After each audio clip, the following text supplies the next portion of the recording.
Moms kitchen ল্যাবে সবাইকে স্বাগত। আজ আপনাদের জন্য নিয়ে আসছি ভারতবর্ষের একদম দক্ষিণতম রাজ্য কেরালার সুস্বাদু একটি খাবারের রেসিপি। আজ আপনাদের সাথে শেয়ার করব ইডিয়াপ্পাম আর ইস্তো। ইস্তো কিছুই নয়, বাঙালি আলু চচ্চড়ির সাউথ ইন্ডিয়ান ভার্সন, তবে খেতে কিন্তু একেবারে আলাদা। যেমন সুস্বাদু তেমনই স্বাস্থ্যকর।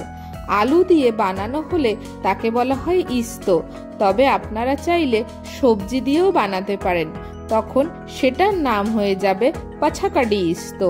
আবার যদি মাংস দিয়ে বানান তখন তার নাম হয়ে যাবে ইরাচি ইস্তো। মাছ দিয়ে বানালে মিন ইস্তো। প্রত্যেকটা রান্নাই যেমন সুস্বাদু তেমনই স্বাস্থ্যকর। তবে চলুন আর কথা না বাড়িয়ে শুরু করা যাক আজকের রেসিপি। আজকের রেসিপির জন্য প্রয়োজন কলা পাতা, তাই বাগানে চলে আসলাম। আর ওই দেখুন, কলা পাতার ওপরে কি সুন্দর একটা বুলবুলি পাখি বসে আছে, আর আকাশে কি সুন্দর মেঘ রোদ্দুরের খেলা চলছে। ব্যাস, এবার কলা পাতা কেটে নিতে হবে। কলা পাতা কাটা হয়ে গেছে, চলুন এবার ঘরে যাওয়া যাক। বাকি উপকরণগুলো জোগাড় করে নিতে হবে। এবার প্রয়োজন একটা নারকেলের, তাই নারকেল ভালো করে ধুয়ে ফাটিয়ে নেওয়া হচ্ছে। নারকেলটা বেশ পুরু, আজকে হাফ মালা হলেই হয়ে যাবে। এবার এই হাফ মালা নারকেল কুড়িয়ে নিতে হবে। দক্ষিণ ভারতের রান্না মানে নারকেল ছাড়া একেবারে অসম্পূর্ণ। নারকেল নানান ফর্মে ব্যবহার হয়, হয় নারকেল কোড়া, নয়তো ডেসিকেটেড কোকোনাট, নয়তো কোকোনাট মিল্ক। এবার এই কোড়ানো নারকেলে হাত সওয়া গরম জল দিয়ে ভালো করে মেখে নিতে হবে। তারপর হাতের সাহায্যে চাপলেই কোকোনাট মিল্ক তৈরি হয়ে যাবে। তারপর একটা পরিষ্কার কাপড়ে ছেঁকে নিলেই তৈরি হয়ে গেল কোকোনাট মিল্ক। আমাদের আজকে 1 কাপ মতন কোকোনাট মিল্ক লাগবে। আজকের উপকরণ হলো কারি পাতা, পেঁয়াজ কুচি, চেরা কাঁচা লঙ্কা, আদা কুচি, গোলমরিচ গুঁড়ো, নারকেলের দুধ, কোড়ানো নারকেল, লবণ আর ছোট ছোট টুকরো করে কাটা। এছাড়া ইডিয়াপ্পামের জন্য প্রয়োজন চালের গুঁড়ো। তবে চলুন প্রথমেই আপনাদের সাথে শেয়ার করি কেরালার অন্যতম একটি রেসিপি ইস্তো। এর জন্য প্রথমে একটা কড়াই বসিয়ে তাতে 1 কাপ পরিমাণ জল দিয়ে দিতে হবে। তারপর ছোট ছোট টুকরো করে কাটা আলু, কুচনো পেঁয়াজ, চেরা কাঁচা লঙ্কা, আদা কুচি আর গোলমরিচ গুঁড়ো দিয়ে দিতে হবে। সবশেষে লবণ দিয়ে ঢাকনা চাপা দিয়ে আলু সিদ্ধ হওয়া অবধি অপেক্ষা করতে হবে। এবার চলুন ইডিয়াপ্পামের জোগাড় করে নিতে হবে। একটা বাটিতে চালের গুঁড়ো নিয়ে নিতে হবে। 1 কাপ চাল গুঁড়ো করা হয়েছে। গোটা চাল কিন্তু 1 কাপ, গুঁড়ো করলে তার পরিমাণ কিন্তু একটু বেড়ে যায়। এবার এতে সামান্য লবণ দিয়ে দিতে হবে। তারপর একদম ফুটন্ত গরম জল অল্প অল্প করে দিতে হবে আর একটা চামচের সাহায্যে মাখতে হবে। একবারে বেশি জল দেবেন না, তাহলে কিন্তু চালের গুঁড়ির গোলা তৈরি হয়ে যাবে। এইটা আটা মাখার মতন করে মাখতে হবে।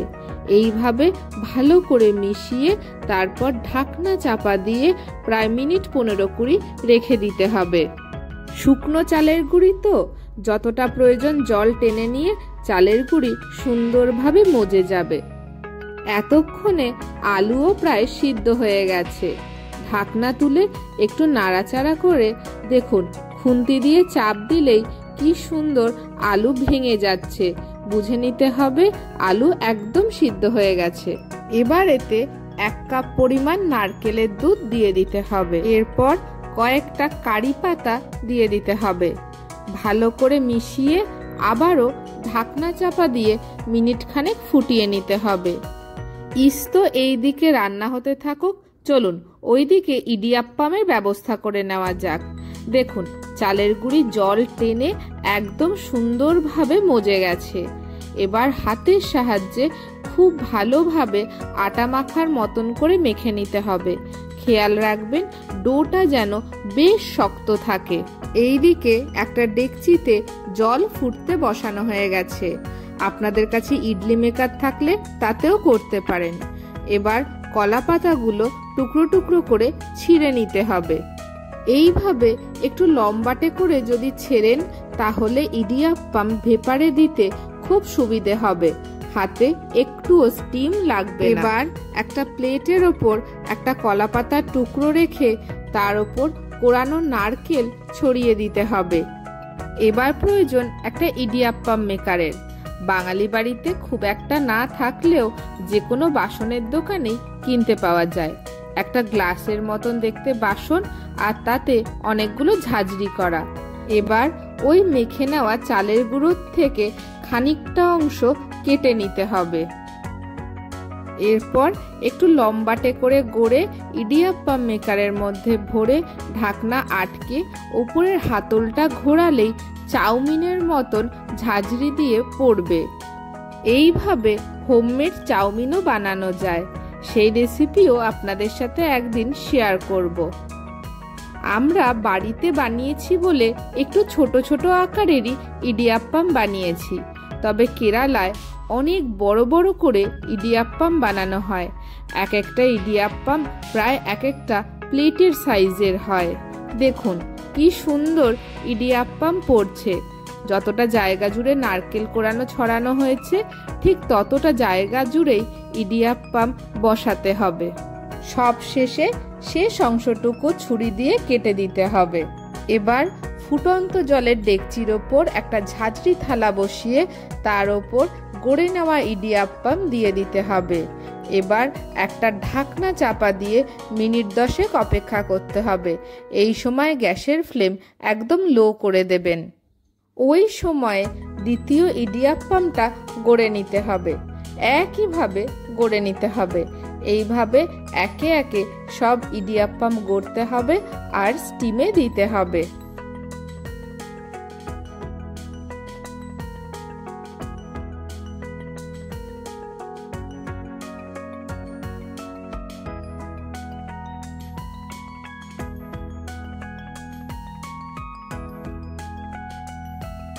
দেখুন দ্বিতীয় ইডিয়াপ্পামটা গড়তে গড়তে প্রথমটা একদম তৈরি হয়ে গেছে। এবার প্রথমটা নামিয়ে নিতে হবে। কলা পাতা থাকার কারণে হাতে একটুও স্টিম লাগে না। দেখুন এবার দ্বিতীয় ইডিয়াপ্পামটা দিয়ে দিতে হবে।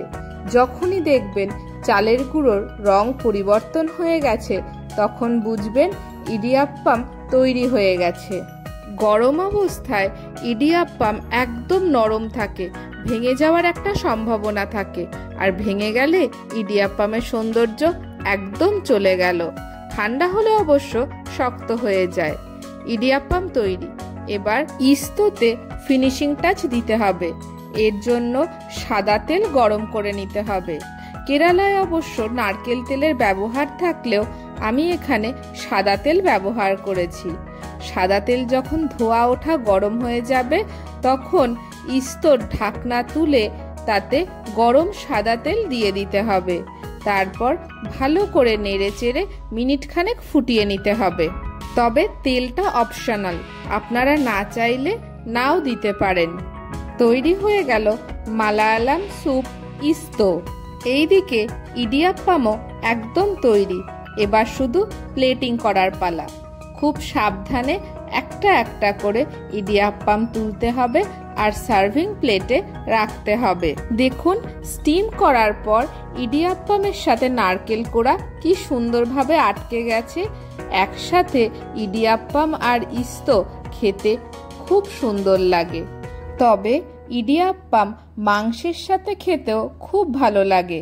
কেরালায় মাংস আর ইডিয়াপ্পামের যথেষ্ট প্রচলন আছে। দেখুন এবার ইস্তো সার্ভ করে দেওয়া হচ্ছে।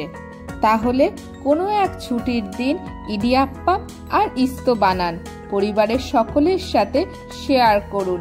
বাড়িতে বসেই সুন্দর কেরালার স্বাদ উপভোগ করুন। আজকের ভিডিওটা কেমন লাগলো জানাতে একদম ভুলবেন না। এই রকম দেশ বিদেশের নানান রেসিপির সন্ধান পেতে মমস কিচেন ল্যাবের সাথে থাকুন। আজকের মতন আসি, দেখা হচ্ছে অন্য কোনো দিন অন্য কোনো নতুন রেসিপির সাথে। ততক্ষণ অবধি সবাই সুস্থ থাকুন, ভালো থাকুন আর দেখতে থাকুন মমস কিচেন ল্যাব।